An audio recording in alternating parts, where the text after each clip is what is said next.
Hello everyone. तो बेटा previous class में आपको हीट चैप्टर से रिलेटेड जो टेस्ट भेजी गई थी उसका आज हम एक्सप्लेनेशंस देखते हैं।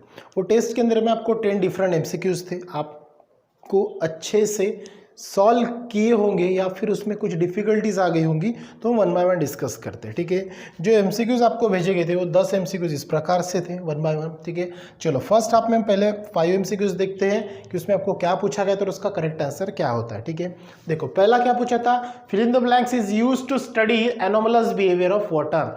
अब एनोमलस बिहेवियर मतलब वाटर का जो एनोमलस बिहेवियर है 0 से लेके 4 डिग्री तक वो कॉन्ट्रैक्ट होता है, बाद में 4 डिग्री के बाद और कुछ अपना नेचर वो अलग से शो करता है। ये आपको अच्छे से पता हो रही है, हमने पढ़ा भी है चैप्टर्स के अंदर में। ठीक है, एनोमलस बिहेवियर ऑफ वाटर जो एक्सपांड की प्रॉपर्टी करता है 4 डिग्री पे।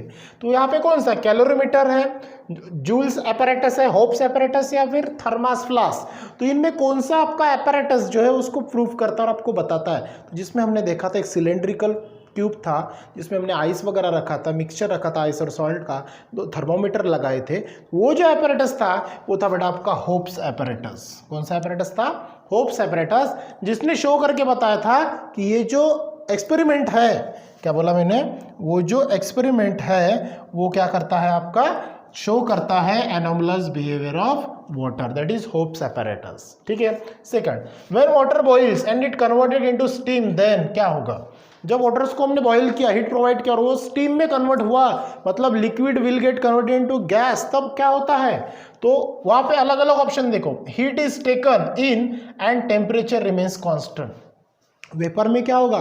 देखो बॉईल हो रहा है, बॉईल का मतलब क्या होगा, 100 डिग्री टेम्परेचर है उसका, उसके बाद आप उसको कितना भी हीट करो उसका टेम्परेचर चेंज नहीं होगा, because the boiling point of water is 100 degree Celsius. ठीक है, अब उसके बाद क्या होगा, जैसे उसका टेम्परेचर पूरा बॉइलिंग पॉइंट तक चला गया उसके बाद वो क्या करेगा, अपनी स्टेट चेंज करना, कन्वर्ट कर देगा, that is liquid to vaporise में। तो यहाँ पे क्या होगा, heat is taken in and temperature rises, ये नहीं होगा।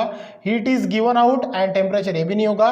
Heat is given out and temperature remains constant, given out नहीं बोल रहा हूं, उसने एब्जॉर्ब की, मतलब heat is taken in and temperature remains constant. Add करते चलेगा हीट, नहीं बोलेगा, लेगा, लेकिन उसको हीट का कन्वर्जन जो है वो टेम्परेचर इंक्रीज में नहीं यूटिलाइज करेगा, तो वो हीट जो ले रहा है उसका यूटिलाइजेशन वो लिक्विड पार्टिकल्स को वेपराइज पार्टिकल्स कन्वर्ट करने में उसका यूटिलाइजेशन करेगा।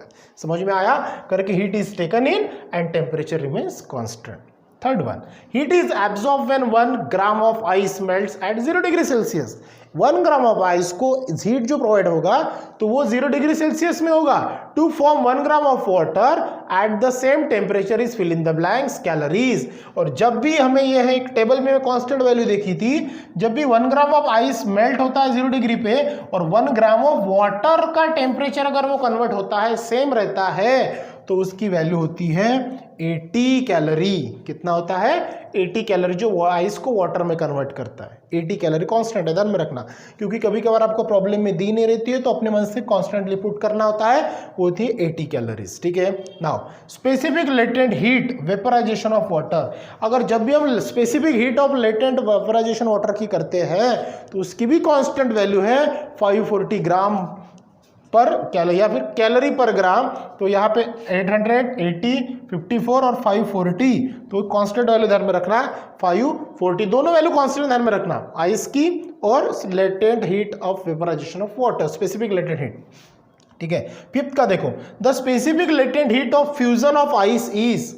अब आइस को आपको क्या करना है बेटा, फ्यूज करना है, मतलब लिक्विड को आपको पास में लाना है, उसको फ्यूज करना है।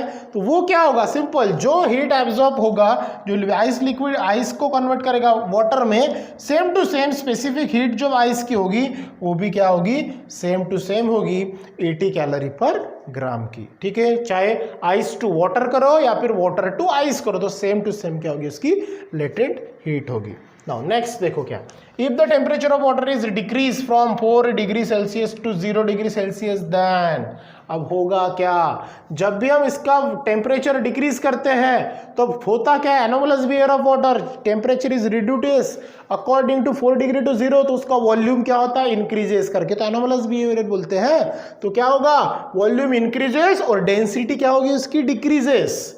Volume increases, density decreases. ठीक है, ये तो देखो यहाँ पे है कि कुछ ऐसा वॉल्यूम डिक्रीजेस डेंसिटी इंक्रीजेस नहीं होगा, वॉल्यूम डेंसिटी इंक्रीजेस ये भी नहीं होगा, वॉल्यूम एंड डेंसिटी इंक्रीजेस ये भी नहीं होगा, volume increases density decreases yes ये होगा। पॉइंट समझ में आ रहा है this. Now at 4 degree Celsius the density of water is, अगर 4 डिग्री की बात करें तो वाटर की जो डेंसिटी होती है वो कितनी होती है 1000 किलोग्राम होती है। कितनी होती है बेटा 1000 किलोग्राम पर मीटर क्यूब होती है। अब यहाँ पे 1000 तो नहीं 10 ग्राम 4 ग्राम नहीं 4 × 3 ये भी नहीं, ये 4000 हो गया, 1 × 10⁻³ मतलब 1 किलोग्राम ही हो गया, मतलब एक के साथ 0 3 बार मतलब 1000 kilogram per metre cube. Clear. Now the density of water is maximum at, कब होती है, अगर वाटर की हम डेंसिटी देखें मैक्सिममली इंक्रीज कब होती है, ठीक है, मैक्सिमम डेंसिटी की अगर बात करें तो होती है 4 डिग्री, क्योंकि 4 डिग्री के बाद जब वो 0 के तरफ चलता है तो volume increases density decreases 4 to 0 तक के, तो फिर ज्यादा कहाँ पे होगी, दैट इज 4 डिग्री पे। क्लियर। नाउ क्योंकि वहां से उसका वॉल्यूम जो होता है वो इंक्रीज होने को शुरू होता है 4 to 0 तक के और डेंसिटी रिड्यूस होती है इसके कारण। Now water expands on reducing temperature below, water कब एक्सपांड होगा, जब उसका टेम्परेचर 0 से कम होगा, सॉरी 4 से कम होगा। किससे कम होगा, 4 से कम होगा, मतलब 4 to 0 तक चलेगा, 4 to 0 तक चलेगा तभी तो इंक्रीज होगा एक्सपांड होगा, तभी तो उसका रिड्यूसिंग टेम्परेचर क्या होगा बिलो 4 डिग्री सेल्सियस होगा। And last one is that the vapour content in the air is measured using a physical quantity called, जब हम भी क्या करते हैं vapour content air measured using physical quantity जब करते हैं तब हम उसको एब्सोल्यूट ह्यूमिडिटी बोलते हैं। क्या बोलते हैं उसको, ह्यूमिडिटी ऑफ एब्सोल्यूटी, मतलब absolute humidity, that is first one, ना कि रिलेटिव ह्यूमिडिटी, वो अलग होती है, ड्यू पॉइंट अलग होता है, ह्यूमिडिटी अलग होती है, क्योंकि वो टेम्परेचर फिजिकल क्वांटिटी और एयर के साथ में जब मैच होता है तो रिलेटिव ह्यूमिडिटी होती है। तो इस प्रकार से थे आपके 10 MCQs, आई होप आपने अच्छे से सॉल्व किए होंगे।